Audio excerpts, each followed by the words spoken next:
मी समर्थ. सकाळ संध्याकाळ जर घरात कापूर जाळला तर वातावरण शुद्ध राहते, नकारात्मकता निघून जाते.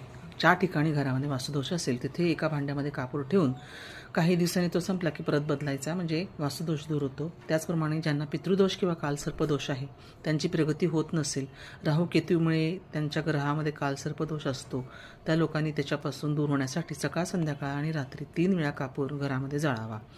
तसेच शनिवारी आंघोळीच्या पाण्यात कापूर तेल आणि चमेलीचे तेल जर काही टाकले आणि आंघोळ केली तर शनिदोष दूर होतो आणि राहू केतूलाही त्रास होणार नाही.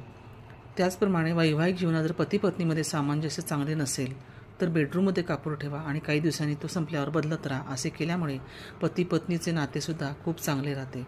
त्याचप्रमाणे तुम्हाला झोपताना भयानक स्वप्न पडत असतील, भीती वाटत असेल, तरीसुद्धा तुम्ही तुमच्या बेडरूममध्ये कापूर जाळला पाहिजे. यामुळे नकारात्मक शक्ती दूर होतात.